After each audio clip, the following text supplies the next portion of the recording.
It's reading time. Welcome to the Jaybefaunt channel. I am your host, Jaybefaunt Leroy. So good to see all of you here. The Jaybefaunt channel is available on all major podcast platforms, so go ahead and subscribe there. Also, Private Revolutionary Blackout Network, so you can see me there on Sundays and Thursdays, typically.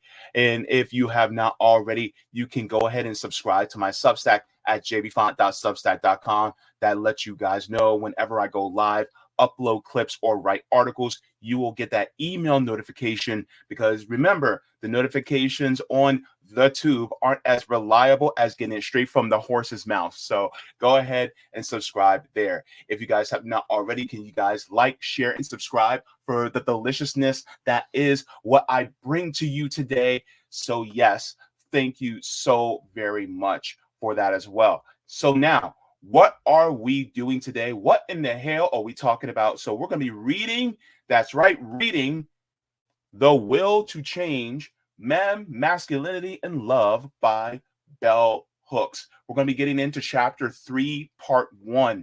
And this has been really just, I feel like I'm reading my own history growing up as a boy. And a lot of us who are males, cisgendered males especially, we look at what's going on in our lives, and there is a code that we have to go by. There's a process that we have to go by that Bell Hooks really uncovers here, and her observations are really on point. We're going to be starting on chapter 3. This is going to begin on page 35, and it's entitled Being a Boy.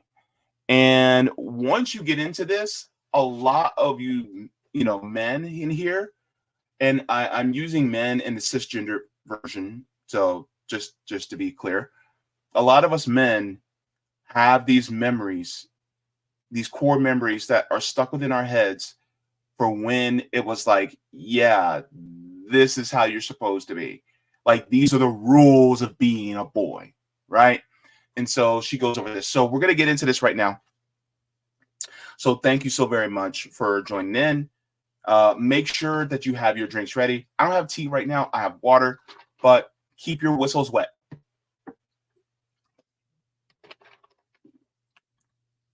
Water your plants, folks, and water yourselves. Now, we are going to get into it right now. Boys are not seen as lovable in patriarchal nature. Even though sexism has always decreed that boy children have more status than girls, status and even the rewards of privilege are not the same as being loved. Patriarchal assault on the emotional life of boys begins at the moment of their birth. Contrary to sexist mythology, in the real world of female and male babies express themselves more. They cry longer and louder. They come into the world wanting to be seen and heard.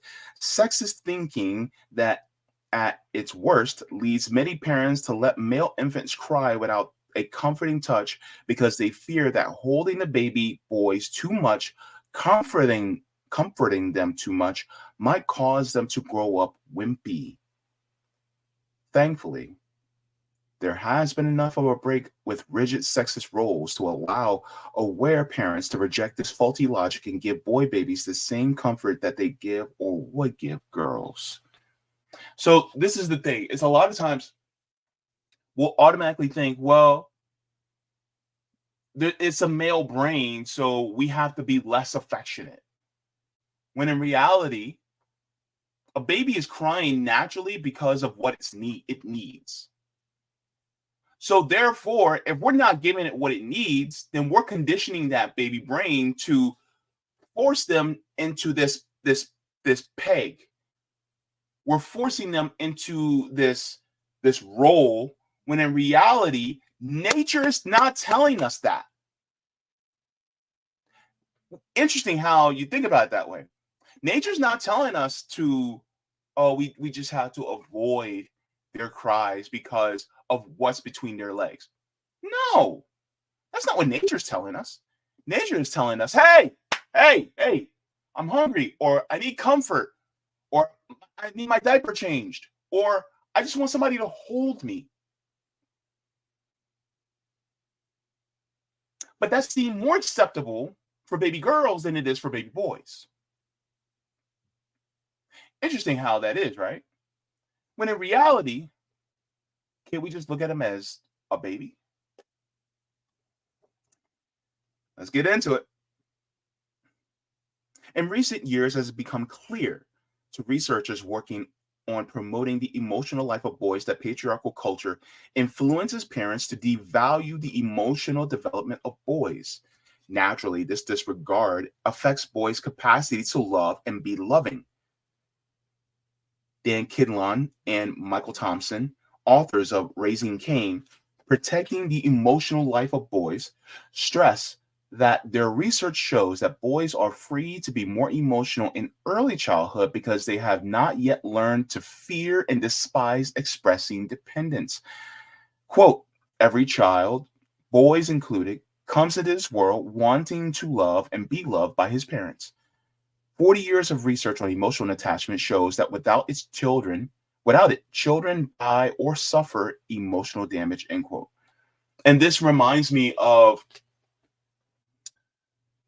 I don't know if it was a study or a story, but either way, there was this story, I'll just put it there, of an orphanage where you had this area where there were nothing but babies.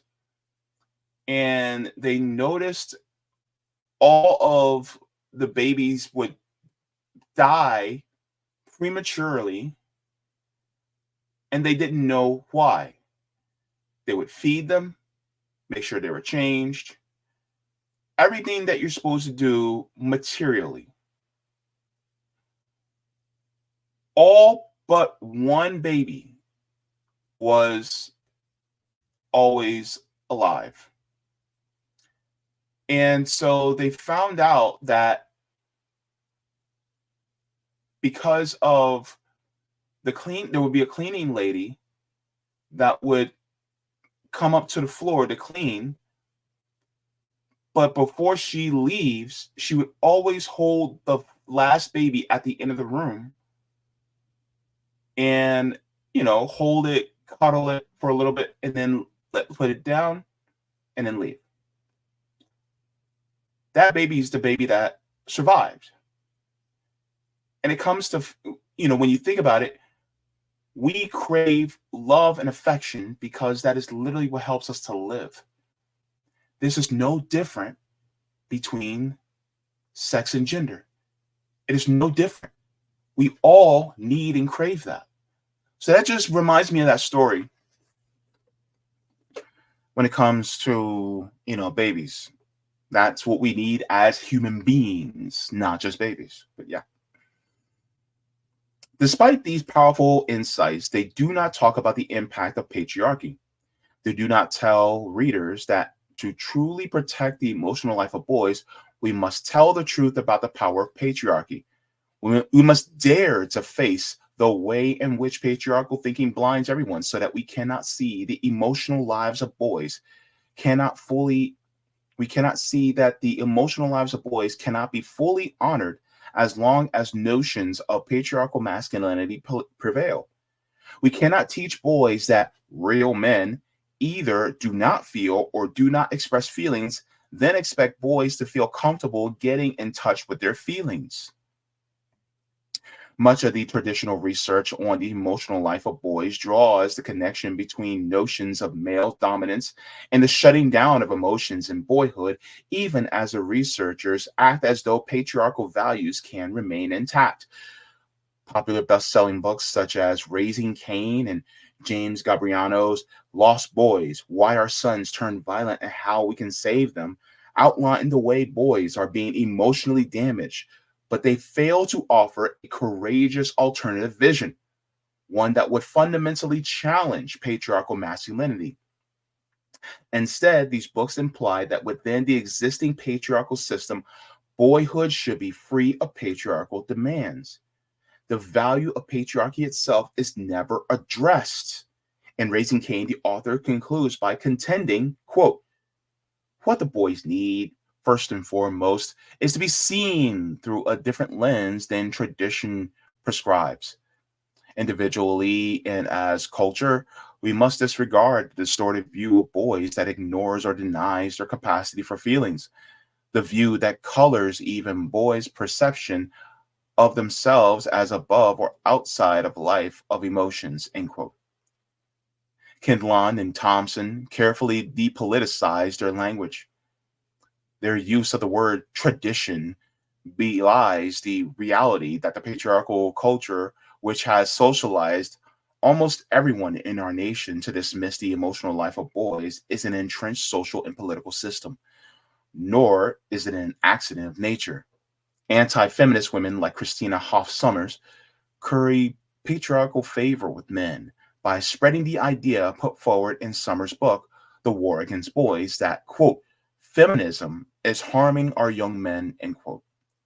Summers falsely assumes that educating boys to be anti-patriarchal is, quote, re-socializing boys in the direction of femininity, end quote.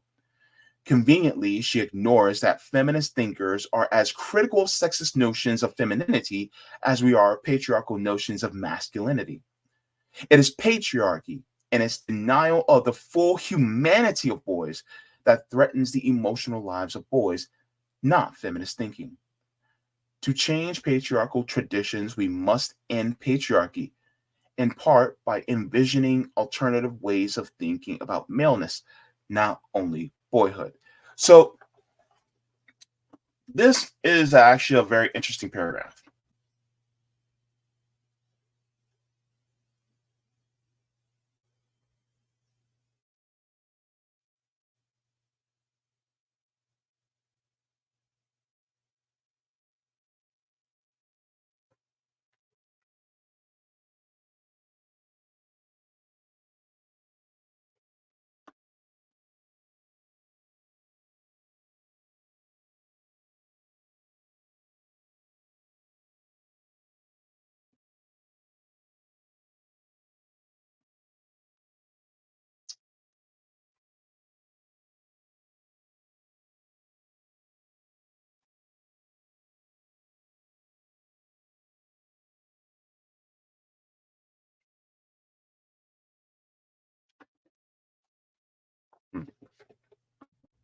What this shares is that what this shares basically within this is that it's not necessarily like the opposite of patriarchy. They're saying would be to install a matriarchy, right? That's not what feminists, well, at least in the more classical sense, that's not what they feel like it should be. Really, the ending of patriarchy means trying to instill humanity, because when you take masculinity and femininity and you put them together, it's just being human. And so that's one thing that I observe from this, is that it's not trying to push being feminine on boys, it's allowing boys to express the other side of their humanity that they have already within them. Because ultimately, you do have a feminine side. Every single male has a feminine side, just like every single female has a masculine side. It's just ingrained within us. Some of us may portray it more than the other, which is fine.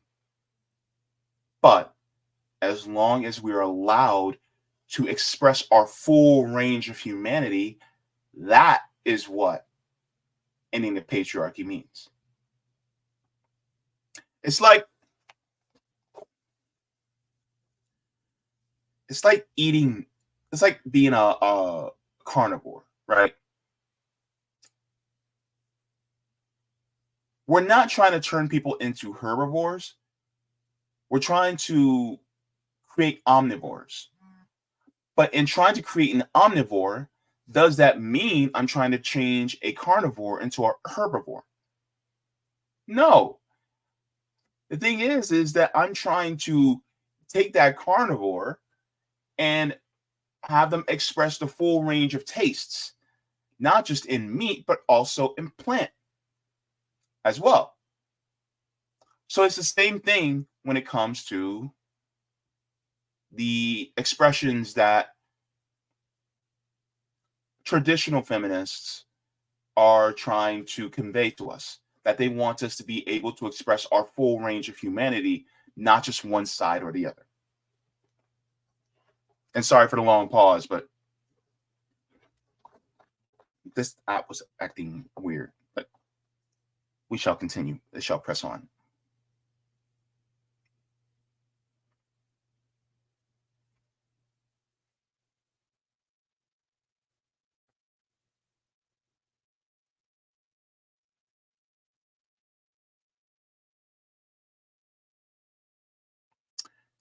I'll just read this over. Conveniently, she ignores that feminist thinkers are as critical of sexist notions of femininity as we are of patriarchal notions of masculinity.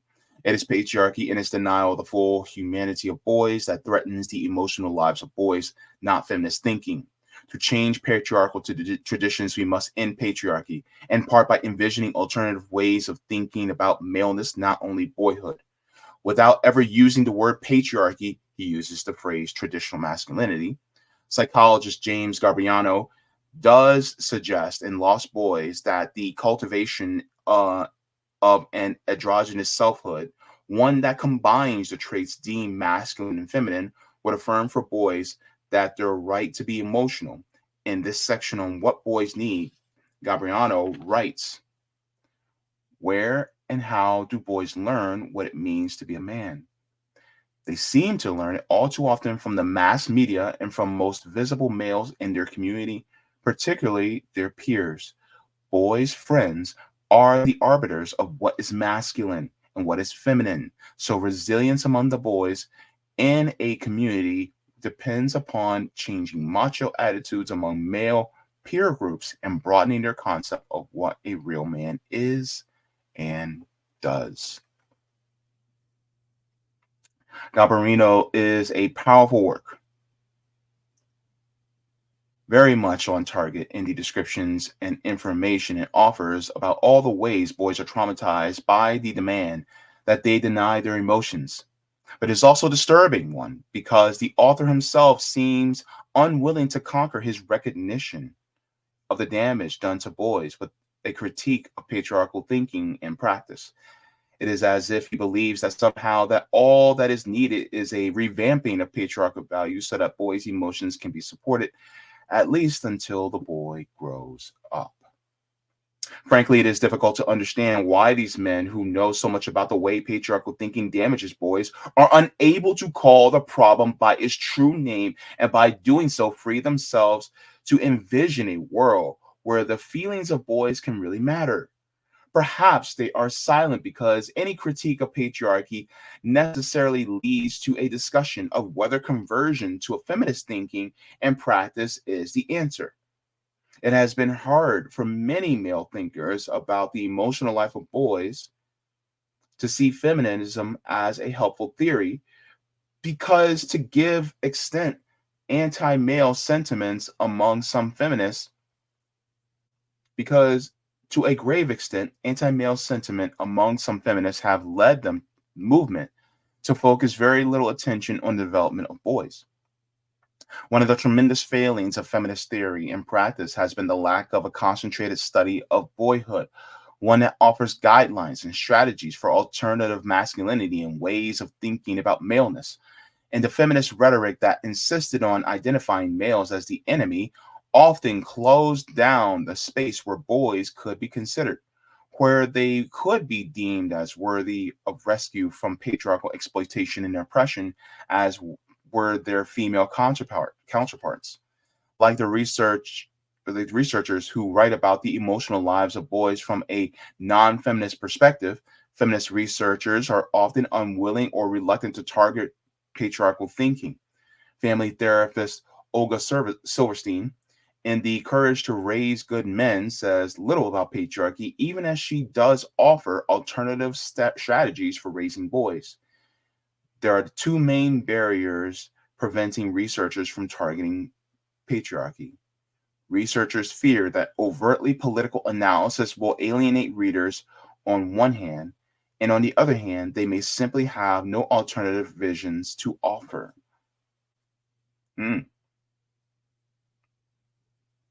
Very interesting. Feminist theory has offered us brilliant critiques of patriarchy and very few insightful ideas about alternative masculinity, especially in relation to boys. Many feminist women who birth boys found themselves reluctant to challenge conventional aspects of patriarchal masculinity when their boys wanted to embrace those values. They found they did not want to deny their sons access to toy guns or tell them to just be passive when another boy was attacking them on the playground.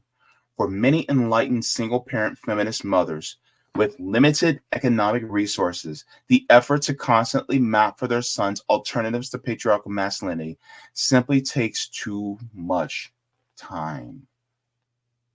So now we're also getting into class. You ready? One of my very best friends is a single mother with two children, an older daughter and a younger son. When her son was born, I suggested we name him Ruby. His biological dad jokingly made the point that she would have to have her own son and name him Ruby. Well, his middle name is Ruby. When he was around the age of 5, he decided he wanted to use the name Ruby. The boys at school let him know through teasing that this was a girl's name. As an intervention, he and his mom brought to school pictures of all the men throughout history named Ruby. Then later on, he wanted to paint his nails with fingernail polish and wear it to school. Again, the boys let him know that boys do not use nail polish. His mother and sister gathered all the cool adult guys knew they come to school and show that males can use nail polish. These were my friend's graduate student years. However, when she began working full-time, such vigilance became harder to maintain. Just recently, her son told her how much he likes the way she smells. She shared with him that he could smell the same. He let her know that there was no way he could go to school smelling sweet. He had gotten the message that boys don't smell good. Instead of urging him to rise to the latest challenge, she now allows him to choose and does not judge his choice. Yes, she feels sad for him. Sad that conformity to patriarchal standards interfered with his longings. It's funny because we're taught that from a young age, oh, this is how boys have to be. And if we resist that standing, that inculcation, right, then it's hammered into us through our peers. So from the minute we start, either, however old you are, it may have been pre-K or kindergarten, we start getting that from our peers. And the older we get, the more it is stress to us. So it's just like when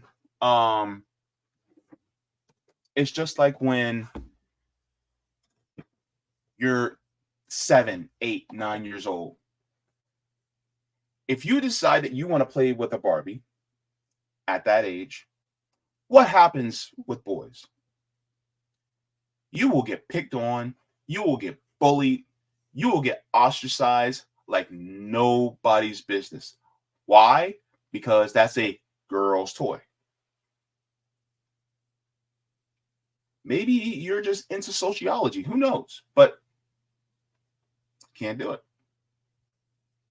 You can't express that fantasy and play of social situations that you would otherwise typically do in your head. Instead, no, you have to pick up the Power Ranger. or you have to pick up the G.I. Joe, or you have to pick up the Transformer. Why? Because that's seen as more adequate for boys, something that is more associated with violence and war and fighting. So instead, some of us had to go to more neutral things like Legos, right? Now, even though I'm gay, look, I played the hell out of my Transformers. I had Thrust, Starscream, Megatron, and Optimus Prime. Oh, that's right. I even had Bumblebee. Silly me. I had Bumblebee too. And so, but even though I still lived and expressed myself as a boy, I still came out gay, right? So that's like the school of the hard knocks for boys. Many anti-patriarchal parents find that the alternative masculinities they support for their boy children are shattered not by grown-ups but by sexist male peers. Progressive parents who strive to be vigilant about the mass media their boys have access to must constantly intervene and offer teachings to counter the patriarchal pedagogy that is deemed normal. And how can I get through to you? Terrence Real, father of two sons, states, our sons learn to code early and well. Don't cry. Don't be vulnerable. Don't show weakness. Ultimately, don't show you care. As a society, we may have some notion that raising whole boys and girls is a good idea, but that doesn't mean that we actually do. Even though you or I might be committed to raising less straight-jacketed kids, the culture at large, while perhaps changing, is still far from change. Try as we might, in movies, theaters, classrooms, playgrounds, our sons and daughters are bombarded with traditional messages about masculinity and feminism hour by hour, day by day. We're taught this day in, day out. Whenever we want to express ourselves in something that seems to be feminine, you can't do that. That's what we're told. Why? Because of what's between your legs.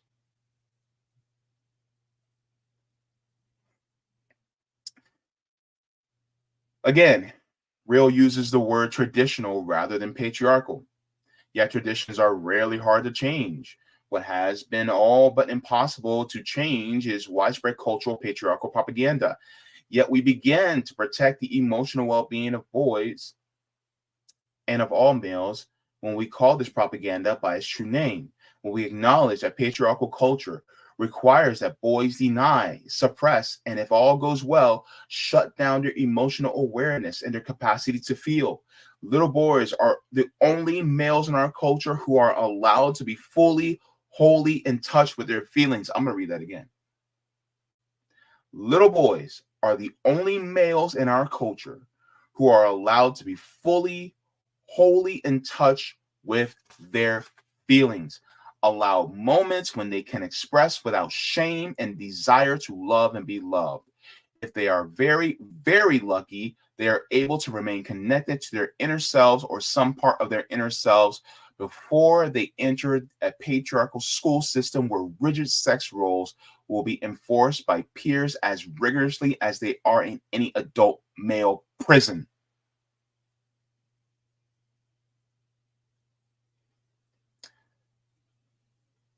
Those rare boys who happen to live in anti-patriarchal homes learn early to lead a double life. At home, they can feel and express and be. Outside the home, they must conform to the role of patriarchal boy. Patriarchal boys, like their adult counterparts, know the rules. They know that they must not express feelings, with the exception of anger. They must not do anything considered feminine or womanly. A national survey of adolescent males revealed their passive acceptance of patriarchal masculinity. Researchers found that boys agree to be truly manly. They must command respect, be tough, not talk about problems, and dominate females. Every day across this country, boys consume mass media images that send them one message about how to deal with emotions. And that message is act out. Usually, acting out means aggression directed outward. Kicking, screaming, and hitting gets attention. Since patriarchal parenting does not teach boys to express their feelings in words, either boys act out or they implode. Very few boys are taught to express with words what they feel, when they feel it. And even when boys are able to express feelings in early childhood, they learn as they grow up that they are not supposed to feel, and they shut down. This reminds me of when some men express that they want to express their feelings, but then when they do express their feelings to their typically female partner, the female partner will look at them weird and maybe even throw that back in their face and tell them in so many words that they are not man enough. And so then what happens to these men? They shut down and they shut themselves back off.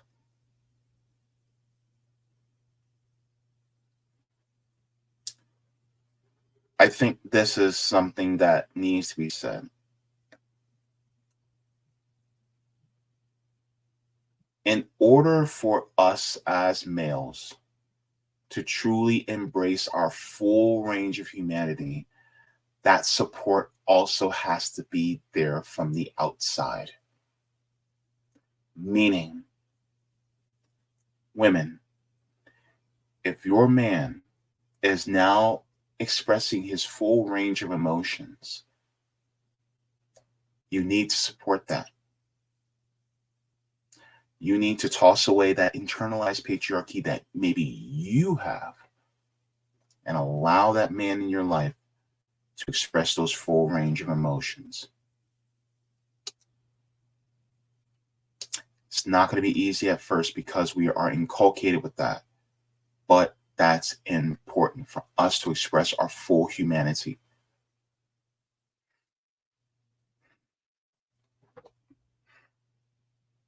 The confusion boys experience about their identity is heightened during adolescence.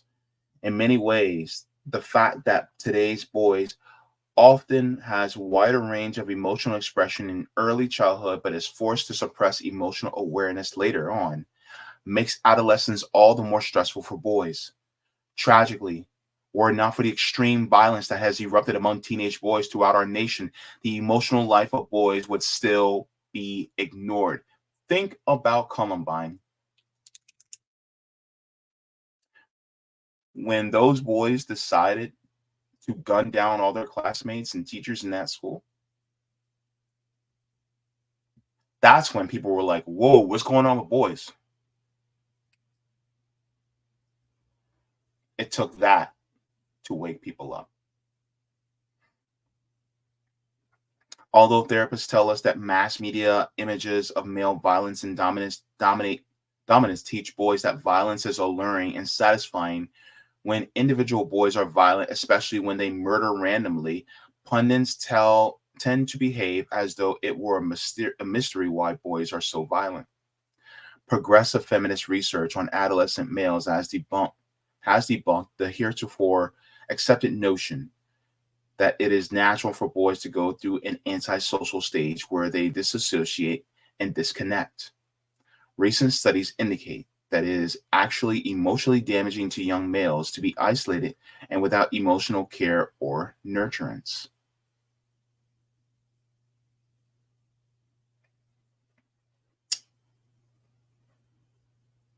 When boys start bottling up their emotions, what happens? What do we do? When that straw breaks the camel's back, you know, it's an explosion. And that explosion is not pretty. It's like my mama always told me, the bigger the child, the bigger the problem. That explosion, that tantrum, it may just be being on the floor, screaming and kicking, or taking a can on the soup aisle and then throwing it down on the ground when they're only 30 pounds and barely know their ABCs. But when that boy is 16 years old and he's 150 pounds and can lift some heavy shit, and he has a tantrum because of his failure to express his full range of emotions, because anger is the only emotion that we are taught that is acceptable to express. Now what? What do you do?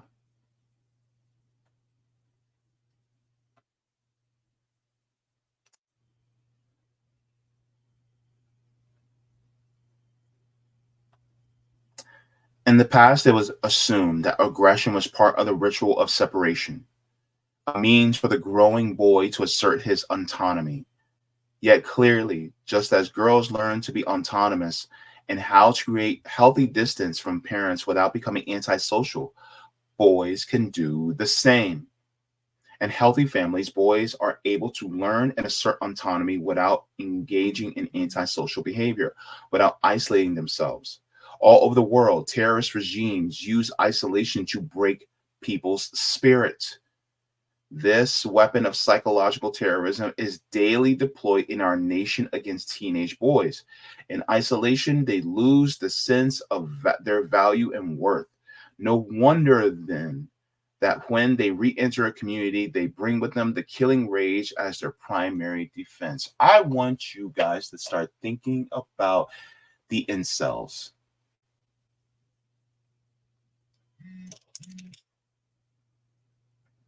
The ones that get pissed off, the ones that aren't able to express their full range of emotions, and then they'll express their anger in somebody's chats.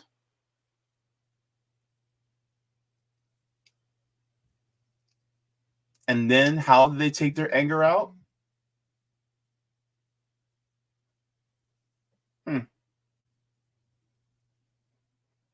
Think about a majority of mass shooters or what or who.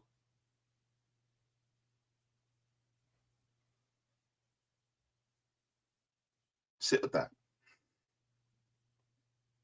Even though masses of American boys would not commit violent crimes resulting in murder, the truth that no one wants to name is that all boys are being raised to be killers, even if they learn to hide their killer within and act as benevolent young patriarchs. More and more girls who embrace patriarchal thinking are also embracing the notion that they must be violent to have power.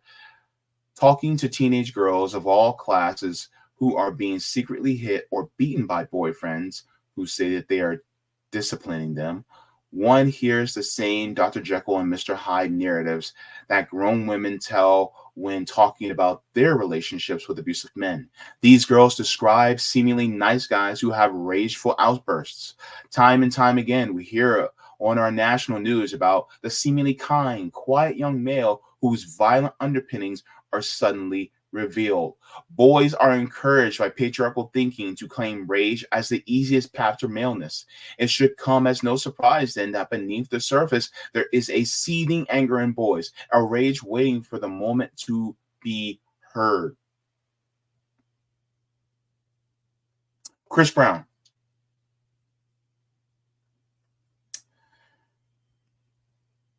Everybody remembers what he did to Rihanna.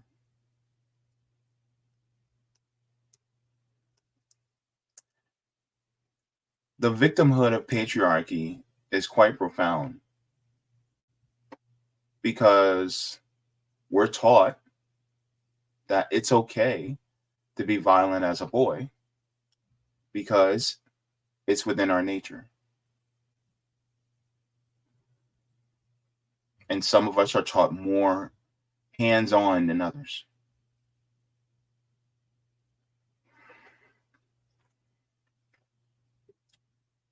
Much of the anger boys express is a response to the demand that they not show any other emotions.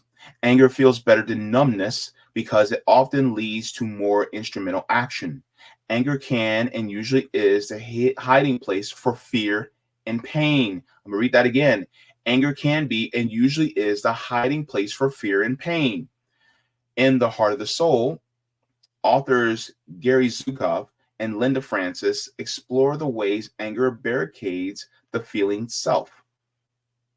Anger prevents love and isolates the one who is angry. It is an attempt, often successful, to push away what is most longed for: companionship and understanding. It is a denial of the humanness of others, as well as a denial of your own humanness. Anger is the agony of believing that you are not capable of being understood and that you are not worthy of being understood. It is a wall that separates you from others as effectively as if it were concrete, thick, and very high. There is no way through it, under it, or over it. Certainly, in almost all situations where boys have killed, we discover narratives of rage that describe the emotional realities before they happen. Importantly, this anger is expressed across a broad spectrum of class, race, and family circumstance. Violent boys from affluent homes often as emotionally alienated as their ghetto counterparts. As at a time in our nation's history where more boys than ever are being raised in single-parent, female-headed homes, mass media sends the message that a single mother is unfit to raise a healthy boy child. A woman can't raise a boy into a man. You hear that often, right? You can't raise a boy into a man.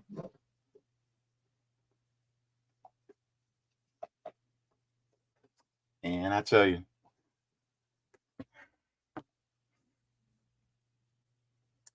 all over our nation, mothers worry that their parenting may be damaging their sons. This is the issue over Silverstein tackles head on in The Courage to Raise Good Men, commenting that many people still believe that mothers compromise their son's masculinity. She writes, most women, like most men, feel that a mother's influence will ultimately be harmful to a male child, that it will weaken him, and that only the example of a man can lead a son into manhood. Single mothers in particular are haunted by the dread of producing a sissy. Homophobia underlies that fear that allowing boys to feel will turn them gay. This fear is often most intense in single-parent homes. Baby, I'm going to tell you right now, there are too many men that were raised in households where they have two parents, a mother and a father. Being raised by a single mom will not increase the likelihood that you turn out gay. That is bullshit. It's bullshit. Let's continue. As a consequence, mothers in these families may be overly harsh and profoundly emotionally withholding with their sons, believing that this treatment will help the boys be more masculine. So even patriarchy can be perpetuated by single mothers. No matter that information abounds that lets the public know that many gay males come from two-parent homes and can be macho and woman-hating, misguided assumptions about what makes male gay still flourish. Every day, boys who express feelings every day, boys who express feelings are psychologically terrorized and in extreme cases brutally beaten by parents who fear that a man of feeling must be homosexual. Gay men share with straight men the same notions about acceptable masculinity. Luckily, there have been and are individual gay men who dare to challenge patriarchal masculinity. However, Most gay men in our culture are as embracing of sexist thinking as are heterosexuals. Yeah, you can still be sexist and gay. It happens, definitely. Their patriarchal thinking leads them to construct paradigms of desirable sexual behavior that is similar to that of patriarchal straight men. Hence, many gay men are as angry as their straight counterparts. Just as maternal sadism flourishes in a world where women are made to feel that their emotional cruelty to sons makes them a better prepared for manhood, paternal sadism is the natural outcome of patriarchal values. In the book, The Man I Might Become, Gay Men Write About Their Fathers, edited by Bruce Senitz, many of the stories of boyhood describe rituals of paternal sadism. As James Saslow writes in Daddy Was a Hot Number, all children suffer that aching stab of inadequacy when Papa turns his face away. It's just twice as sharp when he's your object of desire as well as your mentor and role model. Only mother only mother love is unconditional, but fatherly love is also about licking the child into shape. Fathers challenge and then judge us, their role in socializing the next generation. In this mythic battle of wills, persuasion and example are the preferred weapons, but if they don't work, the drill sergeant will have to unleash the A bomb of familiar warfare: rejection.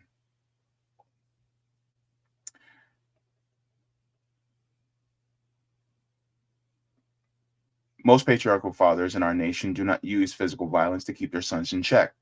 They use various techniques of psychological terrorism, the primary one being the practice of shaming. Patriarchal fathers cannot love their sons because the rules of patriarchy dictate that they stand in competition with their sons, ready to prove that they are the real man, not the real man, the one in charge. In his essay, Finding the Light and Keeping It in Front of Me, Bob Vance describes walking behind his father as a boy, longing to connect, but knowing intuitively that no connection was possible. Something inhibits me from asking him for what I need. I know if a very young boy can intuit such things, that I am left out of his world and somehow forbidden to ask him what I can do to have him take me into his world, to hold me playfully or tenderly. The rift begins here. This is the earliest memory I have of my father. To the patriarchal dad, sons can only be regarded as recruits in training. Hence, they must constantly be subjected to sadomasochistic power struggles designed to toughen them up, to prepare them to maintain the patriarchal legacy. As sons, they inhabit the world where fathers strive to keep them in the one down position. As patriarchs in training, they must learn how to assume the one up role. Sustaining relationships with others requires a good relationship to ourselves. Healthy self esteem is the internal sense of worth that pulls one another into better than grandiosity nor less than shame. Contempt is why so many men have such trouble staying connected, since healthy self esteem, being neither one up nor down, is not yet a real option. This, and since riding in the one down position elicits disdain in oneself and in others, most men learn to hide the chronic shame that dogs them, running from their own humanity and from closeness to anyone else doing along with it. The flight from closeness is most intense in the lives of adolescent boys because in that liminal zone between childhood and young adulthood, they are experiencing a range of emotions that leave them feeling out of control, fearful they will not measure up to the standards of patriarchal masculinity. Suppressed rage is the perfect hiding place for all these fears. So we're stopping there. I went a little over than what I intended, but I wanted to read that part. But yes, we're constantly being pushed and told that this is the direction we have to go. That because of what's between your legs, you have to go by these particular roles. When in reality, we shouldn't have to. So that's one of the things that I think, a lot of us boys have noticed growing up. And I said it before, but I'll say it again here. You men, you guys can pinpoint that moment where you were taught the rules and you couldn't go beyond that side of your humanity. It's typically around the age of 8. 8 years old, 8 to 9 years old. When you start to express your full range of humanity, you're told, stop. Can't do it. That part is only for girls to do.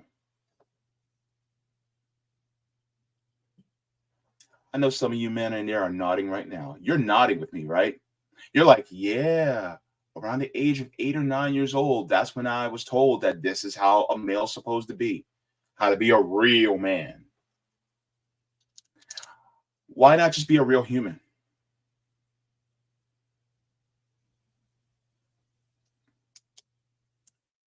This is something that we have to think about, especially with ourselves, and also how we influence the young males in our own lives too.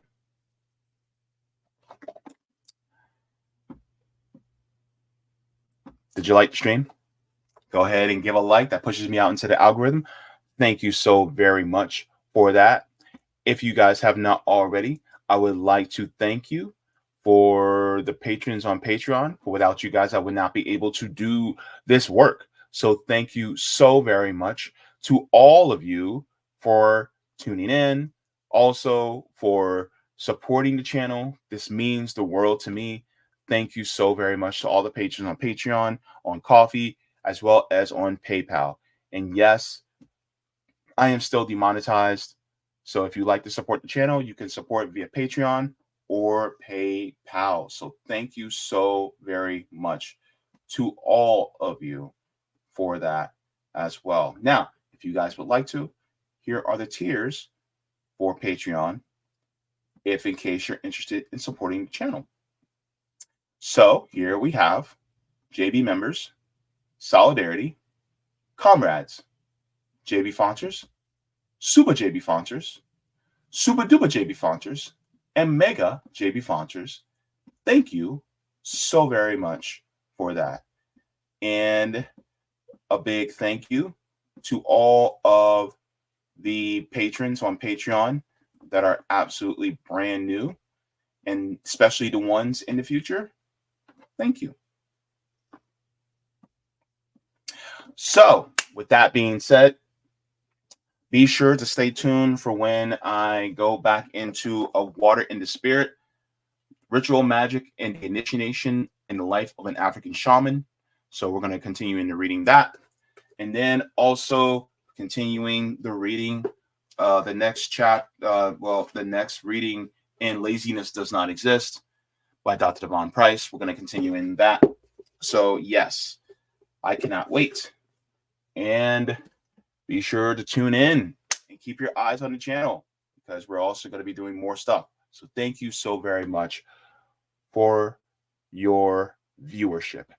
And also, just to let you guys know, I appreciate just you guys, being patient with me as, there are times where, I get stressed out and there are things that happen in my life that, I don't vocalize too much, but you guys are always there to give me support and to, let me feel like that I matter. So I just want to thank you guys from the top and bottom of my heart for that. It means a lot. Your messages, in the comments, your messages in the, in the Patreon, your messages in the live chats, they get seen. And it does mean a lot. So thank you from the bottom of my heart.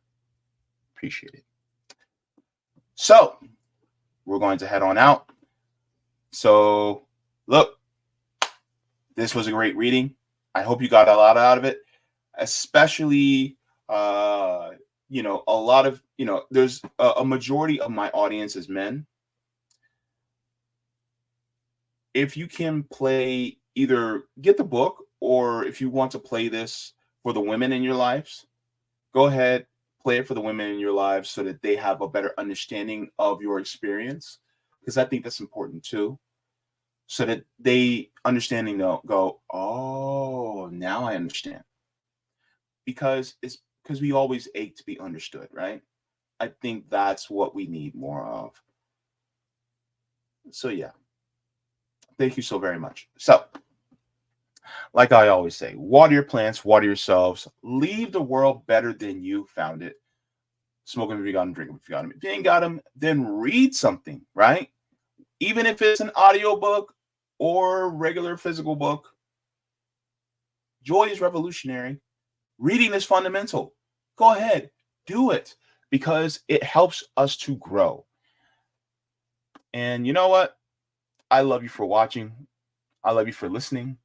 Thank you so much. Mwah! Forehead kisses to every single one of you.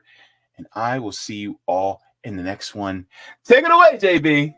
Thank you so very much for watching my channel. And I deeply appreciate it from the top and bottom of my heart. If you wish to support the channel further, so I can keep bringing you content that is educational and informative, you can become a patron on patreon.com/Jaybefaunt. You can find that link in the pinned comment or in the description below. No matter what you give, you'll be supporting independent media and education that helps make the world better. Thank you so much, and you can watch more of my content here. Mwah. Forehead kisses, and have a beautiful day.